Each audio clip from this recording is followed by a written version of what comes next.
India adalah wilayah besar yang selama berabad-abad dikuasai oleh berbagai kekuatan. Setelah masa Kesultanan Delhi dan Kekaisaran Mughal yang mayoritas Muslim, kekuasaan beralih ke tangan Inggris sejak pertengahan abad ke-18. Pemerintah kolonial Inggris menguasai hampir seluruh anak benua India hingga pertengahan abad ke-20. Selama masa kolonial, terjadi diskriminasi, eksploitasi ekonomi, dan penindasan terhadap hak-hak politik masyarakat lokal. Namun, dalam waktu yang sama, muncul pula kesadaran nasionalisme di kalangan penduduk India. Pada awal abad ke-20, gerakan kemerdekaan mulai mendapat momentum. Kongres Nasional India menjadi organisasi utama yang memperjuangkan kemerdekaan dari Inggris. Namun, sebagian besar anggotanya adalah dari komunitas Hindu. Di sisi lain, umat Muslim India merasa tidak cukup terwakili. Mereka khawatir bahwa setelah Inggris pergi, kekuasaan akan jatuh sepenuhnya ke tangan mayoritas Hindu. Kekhawatiran ini bukan sekedar perasaan. Dalam banyak kasus, kebijakan yang diusulkan Kongres dianggap tidak adil bagi minoritas Muslim. Sebagai tanggapan, pada tahun 1906 dibentuklah All India Muslim League, organisasi politik yang bertujuan melindungi kepentingan umat Islam. Disinilah muncul sosok Muhammad Ali Jinnah, seorang pengacara terpelajar, cerdas dan berprinsip. Awalnya, Jinnah adalah anggota Kongres Nasional India, namun ia keluar karena kecewa terhadap sikap dominan kaum Hindu. Ia kemudian menjadi pemimpin Liga Muslim dan mulai mendorong terbentuknya negara terpisah bagi Muslim. Gagasan ini dikenal sebagai Two Nation Theory atau teori dua bangsa.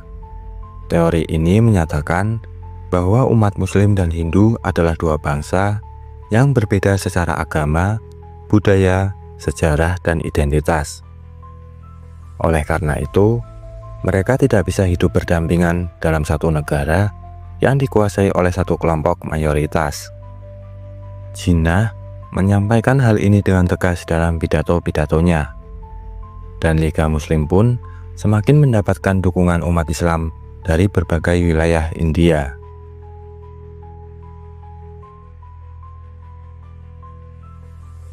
Tahun 1940, dalam sidang Liga Muslim di Lahore, resolusi penting disahkan. Resolusi itu dikenal sebagai Resolusi Lahore, yang secara resmi menyerukan pendirian negara-negara Muslim yang terpisah. Disinilah ide tentang Pakistan pertama kali diperkenalkan secara terbuka dan diterima luas oleh umat Islam. Di sisi lain, situasi politik semakin tegang. Inggris yang mulai lemah setelah Perang Dunia II tidak mampu lagi mempertahankan kekuasaannya. Ketegangan antara komunitas Hindu dan Muslim semakin meningkat. Terjadi bentrokan di berbagai daerah. Inggris pun menyadari bahwa satu-satunya jalan keluar adalah membagi India menjadi dua negara merdeka. Akhirnya, pada 14 Agustus 1947, Pakistan resmi diproklamasikan sebagai negara merdeka. India merdeka sehari setelahnya. Pakistan terbentuk dari wilayah-wilayah yang mayoritas penduduknya Muslim, yaitu Punjab Barat, Sindh, Balochistan, dan wilayah-wilayah di sebelah timur India yang disebut Pakistan Timur atau yang sekarang disebut Bangladesh. Uniknya, Pakistan terdiri dari dua wilayah yang dipisahkan lebih dari 1.600 km oleh wilayah India. Proses pembagian ini sangat menyakitkan. Lebih dari 10 juta orang terpaksa meninggalkan rumahnya. Umat Muslim dari wilayah India pergi ke Pakistan. Umat Hindu dan Sikh dari wilayah Pakistan pergi ke India. Migrasi ini diwarnai kekerasan brutal. Ribuan orang terbunuh, Kereta-kereta dipenuhi mayat, desa-desa dibakar, perempuan diperkosa, anak-anak menjadi yatim. Ini adalah salah satu perpindahan penduduk terbesar dan paling berdarah dalam sejarah manusia.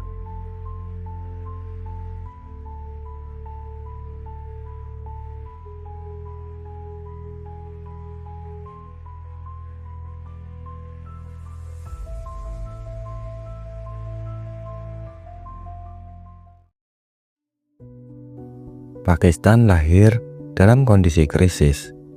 Baru saja merdeka, negara ini langsung dihadapkan pada masalah besar, baik dari luar maupun dari dalam. Masalah utama yang muncul adalah konflik wilayah Kashmir, sebuah persoalan yang belum terselesaikan hingga hari ini. Kashmir adalah wilayah di bagian utara India. Secara geografis, wilayah ini berbatasan langsung dengan Pakistan. Secara demografis, mayoritas penduduknya adalah Muslim. Namun, penguasanya, seorang Maharaja Hindu bernama Hari Singh, memilih untuk bergabung dengan India, bukan Pakistan.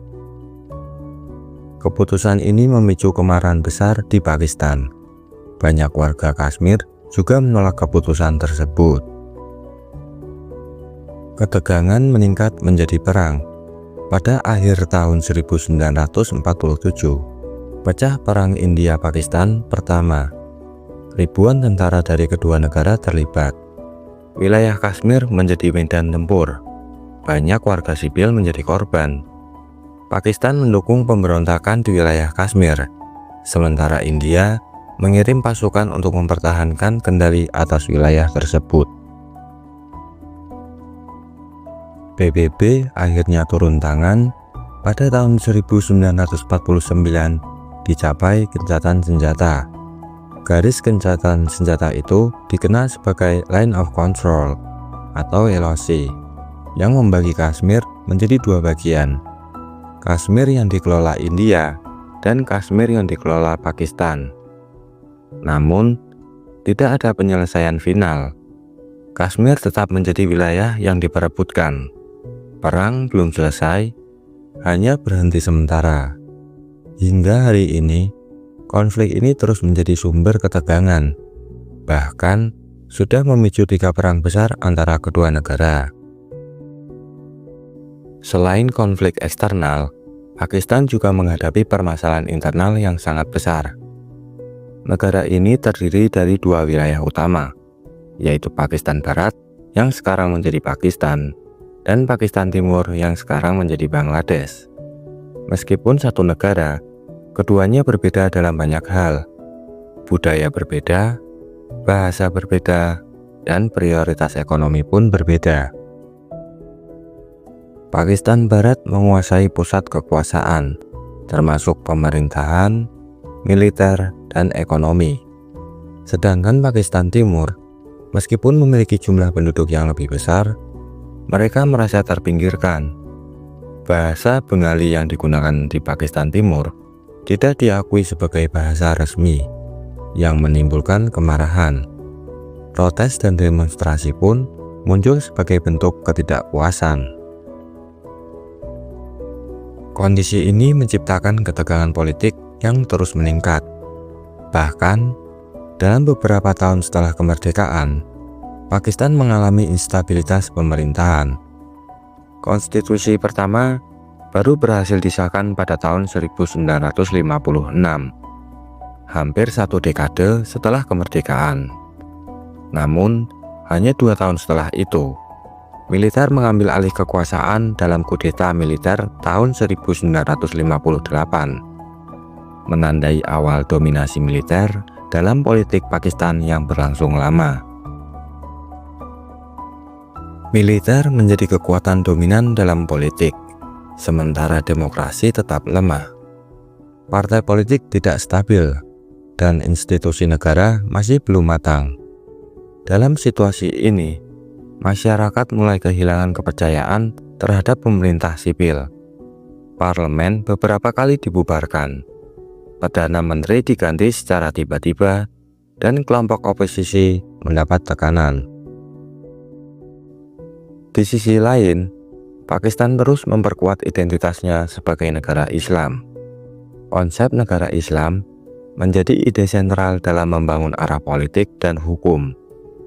Namun, dalam praktiknya, muncul permasalahan besar, seperti bagaimana menyeimbangkan antara nilai-nilai Islam dan kebutuhan modernisasi negara. Debat tentang peran syariat dalam sistem hukum, pendidikan Islam melawan pendidikan umum, dan posisi ulama dalam pemerintahan menjadi topik panas yang berlangsung bertahun-tahun.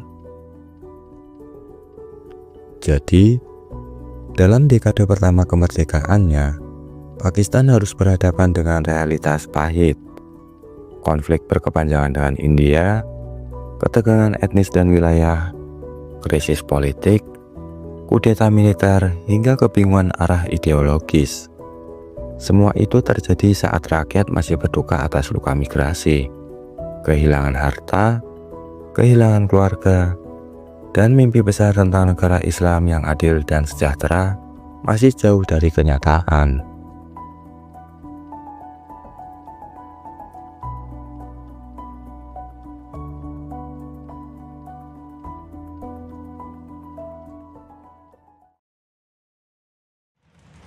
Setelah kemerdekaan tahun 1947, Pakistan terbentuk dari dua wilayah yang terpisah ribuan kilometer, Pakistan Barat dan Pakistan Timur. Meskipun satu negara, keduanya tidak pernah benar-benar bersatu. Perbedaan budaya, bahasa, dan identitas sangat mencolok. Pakistan Timur berbahasa Bengali, berbudaya khas Bengal. Pakistan Barat berbahasa Urdu dan mendominasi kekuasaan. Selama 2 dekade, Pakistan Timur merasa dianaktirikan, sumber daya dieksploitasi, anggaran pembangunan tidak merata, bahasa Bengali tidak diakui sebagai bahasa nasional, posisi penting di pemerintahan militer dan birokrasi didominasi oleh orang-orang dari Pakistan Barat. Ketimpangan ini melahirkan kekecewaan yang lama terpendam. Puncaknya terjadi pada tahun 1970, saat Pakistan menggelar pemilu nasional pertama secara demokratis.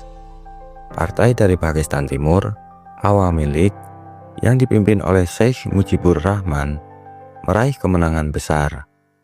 Mereka memperoleh mayoritas mutlak di parlemen. Secara konstitusi, Awami League berhak membentuk pemerintahan. Namun, pemerintah militer di Pakistan Barat menolak menyerahkan kekuasaan. Presiden Yahya Khan menunda sidang parlemen. Ketegangan meningkat, protes meluas di Pakistan Timur. Tuntutan otonomi berubah menjadi tuntutan kemerdekaan. Pada tanggal 25 Maret 1971, militer Pakistan melancarkan operasi Searchlight, sebuah serangan brutal terhadap rakyat sipil dan aktivis di Dhaka dan kota-kota besar lainnya. Ribuan orang tewas, banyak wanita diperkosa, dan desa-desa dibakar. Aksi militer ini memicu perang saudara. Gerakan perlawanan bersenjata muncul. Para pejuang Pakistan Timur membentuk pasukan Mukti Bahini. Rakyat mengungsi dalam jumlah besar. Lebih dari 10 juta pengungsi melarikan diri ke India. Beban ini menjadi alasan bagi India untuk ikut campur. India mendukung Mukti Bahini secara terbuka. Pada Desember 1971, India dan Pakistan terlibat Perang India-Pakistan ketiga. Dalam waktu 2 minggu, pasukan India dan pejuang Bangladesh berhasil menguasai Pakistan Timur. Pada tanggal 16 Desember 1971, pasukan Pakistan di Dhaka menyerah. Lebih dari 90.000 tentara Pakistan menjadi tawanan perang. Pakistan mengalami kekalahan telak. Wilayah Pakistan Timur resmi memisahkan diri dan mendeklarasikan diri sebagai negara merdeka dengan nama Bangladesh. Peristiwa ini sangat mengguncang Pakistan. Negara itu kehilangan lebih dari setengah populasinya dan wilayah geografis yang luas. Harga diri nasional runtuh, pemerintah Presiden Yahya Khan runtuh. Mereka menyadari bahwa kekuasaan militer yang otoriter dan penindasan terhadap saudara sebangsa hanya menghasilkan kehancuran. Kekalahan ini menjadi titik balik penting dalam sejarah Pakistan. Untuk pertama kalinya, militer harus menyerahkan kekuasaan kepada pemerintah sipil. Zulfikar Ali Bhutto diangkat sebagai presiden, lalu sebagai perdana menteri. Ia berusaha membangun kembali negara yang hancur, baik secara politik, sosial maupun ekonomi.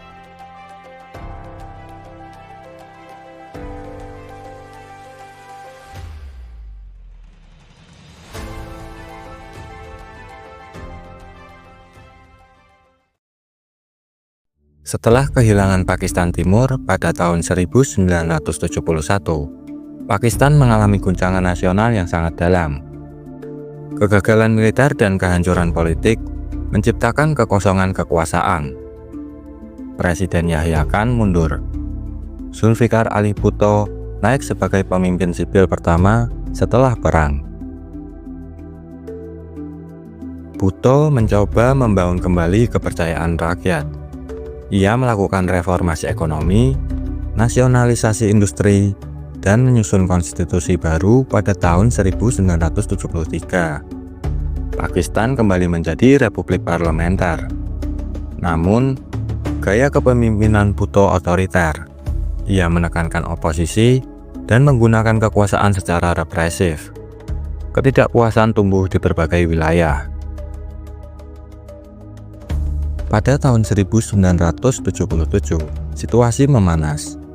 Pemilu yang dimenangkan oleh Bhutto dianggap curang oleh oposisi. Protes meluas. Militer yang masih kuat dan terpengaruh turun tangan. Pada 5 Juli 1977, Jenderal Muhammad Zia-ul-Haq melakukan kudeta militer. Bhutto ditangkap, kekuasaan sipil kembali jatuh ke tangan militer. Zia-ul-Haq menjadi presiden dan pemimpin Pakistan selama lebih dari 1 dekade. Ia membawa perubahan besar dalam arah negara. Salah satunya adalah Islamisasi negara secara sistematis. Hukum-hukum baru diperkenalkan berdasarkan syariah. Pengadilan syariah didirikan. Hukuman hudud diterapkan. Pendidikan, media, dan militer dipengaruhi nilai-nilai Islam konservatif. Zia juga memperkuat hubungan Pakistan dengan negara-negara Muslim seperti Arab Saudi. Dukungan finansial dan ideologis dari Timur Tengah meningkat. Pada saat yang sama, Pakistan menjadi sekutu penting Amerika Serikat dalam perang melawan Soviet di Afghanistan. Ribuan pejuang mujahidin dilatih dan dipersenjatai di wilayah Pakistan. Negara ini menjadi pangkalan utama bagi perlawanan terhadap Uni Soviet. Peran militer dalam politik semakin mengakar. Militer tidak hanya mengendalikan pertahanan, tetapi juga ekonomi, bisnis, dan kebijakan luar negeri. Setiap struktur kekuasaan berada di bawah bayang-bayang militer. Zia juga memperpanjang kekuasaannya dengan menunda pemilu dan membatasi partai politik. Dalam kondisi ini, kebebasan sipil terkikis. Namun, pada tahun 1988, Zia-ul-Haq tewas dalam kecelakaan pesawat yang misterius. Kematian ini membuka jalan bagi kembalinya pemerintah sipil.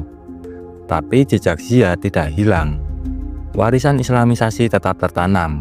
Militer tetap dominan. Hubungan sipil militer tidak pernah seimbang.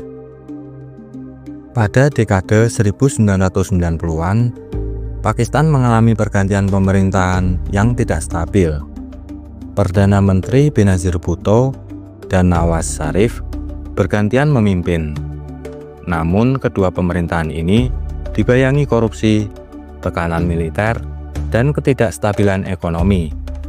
Militer terus memainkan peran dari balik layar.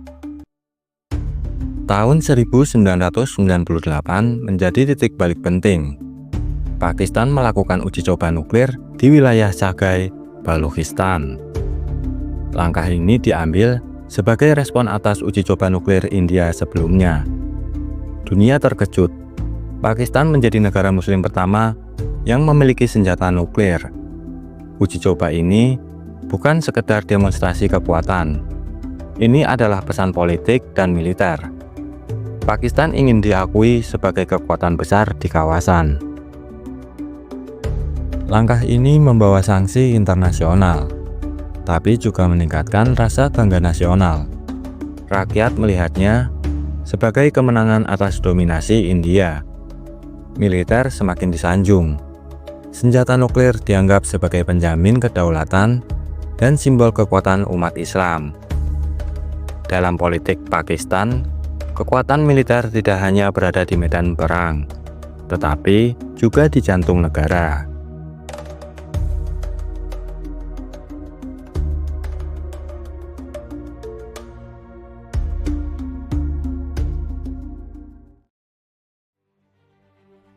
Memasuki abad ke-21, Pakistan menghadapi babak baru yang penuh tantangan dan harapan.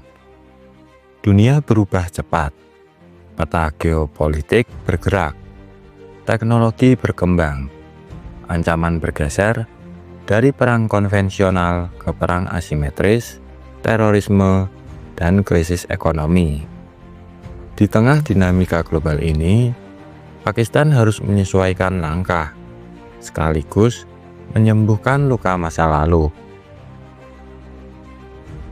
Setelah peristiwa 11 September 2001, Pakistan menjadi sekutu utama Amerika Serikat dalam perang melawan teror. Pemerintah Pakistan, di bawah kepemimpinan militer Jenderal Pervez Musharraf, mengambil posisi strategis dalam koalisi global. Dukungan keuangan dan militer dari Amerika Serikat mengalir deras. Namun, konsekuensinya besar. Kelompok militan yang sebelumnya diberdayakan saat perang Soviet di Afghanistan, kini berbalik arah. Mereka menuduh Pakistan berkhianat. Aksi teror meningkat drastis. Wilayah barat laut Pakistan, khususnya perbatasan dengan Afghanistan, menjadi zona konflik. Serangan bom, pembunuhan tokoh masyarakat, dan konfrontasi bersenjata menjadi hal biasa. Taliban Pakistan dan kelompok afiliasinya menjadikan negara ini sebagai medan jihad. Ribuan warga sipil, tentara, dan polisi menjadi korban.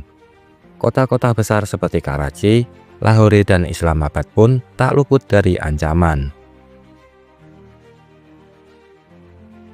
Pemerintah merespons dengan operasi militer besar-besaran. Operasi Salk-e-Zawj dan Rat-ul Fasad menjadi simbol perlawanan terhadap ekstremisme. Militer Pakistan berhasil merebut kembali wilayah yang sebelumnya dikuasai militan. Namun, perjuangan belum usai. Radikalisme tetap tumbuh dalam bayang-bayang kemiskinan, ketidakadilan, dan kurikulum pendidikan yang belum reformis. Dari sisi ekonomi, Pakistan juga berada di persimpangan. Negara ini memiliki populasi lebih dari 240 juta jiwa. Potensi tenaga kerja sangat besar. Namun, ekonomi seringkali terjebak dalam krisis. Utang luar negeri menumpuk, cadangan devisa melemah, inflasi tinggi, devaluasi mata uang menekan masyarakat. Ketergantungan pada bantuan internasional, terutama dari IMF dan negara-negara Teluk, menjadi beban politik. Meski demikian, ada titik-titik terang. Sektor teknologi informasi berkembang pesat. Startup lokal bermunculan di kota-kota besar. Jaringan internet makin meluas. Anak muda mulai aktif dalam ekosistem digital. Perusahaan fintech, e-komersi, dan edukasi online menjadi harapan baru. Pemerintah mulai memberi perhatian pada inovasi dan kewirausahaan digital, meski dukungan infrastruktur masih terbatas. Dalam bidang pendidikan, berbagai reformasi telah dilakukan. Sekolah-sekolah negeri mulai menerima dana yang lebih besar. Kurikulum diperbarui, namun tantangan tetap ada. Tingkat buta huruf masih tinggi di daerah pedesaan. Kualitas guru rendah, ketimpangan pendidikan antara laki-laki dan perempuan masih terasa di banyak wilayah. Sementara itu, proyek raksasa Koridor Ekonomi Cina-Pakistan (CPEC) memberi harapan akan transformasi ekonomi. Jalan tol, pelabuhan, rel kereta, dan pembangkit listrik dibangun besar-besaran dengan dana Cina. Proyek ini dianggap sebagai tulang punggung infrastruktur baru Pakistan. Namun, kritik muncul. Banyak yang khawatir akan meningkatnya utang terhadap Cina, dominasi asing dalam aset nasional, serta potensi gangguan terhadap kedaulatan ekonomi. Di sisi politik, demokrasi Pakistan masih belum sepenuhnya stabil. Pemilu berlangsung, tetapi campur tangan militer dalam politik tetap terasa. Beberapa perdana menteri digulingkan sebelum masa jabatan selesai. Kebebasan pers dibatasi. Oposisi ditekan. Polarisasi politik membesar. Namun masyarakat sipil mulai bangkit. Anak muda lebih melek politik. Media sosial menjadi ruang kritik dan kesadaran kolektif. Singkatnya, Pakistan pada saat ini adalah negara yang berada di antara tantangan besar dan peluang emas. Ia berdiri di atas fondasi sejarah yang rumit, menghadapi masa kini yang penuh tekanan, dan menatap masa depan dengan kehati-hatian. Di tengah semua itu, semangat rakyat Pakistan tetap hidup, mencari keadilan, kemajuan, dan kemerdekaan sejati di negeri yang lahir dari mimpi Muhammad Ali Jinnah. Sejak berdirinya pada 1947, Pakistan telah melalui perjalanan yang penuh liku, menghadapi tantangan internal dan eksternal yang kompleks. Dari pembentukannya yang berdarah, kehilangan Pakistan Timur, hingga menjadi kekuatan nuklir, Pakistan terus beradaptasi dan bertahan.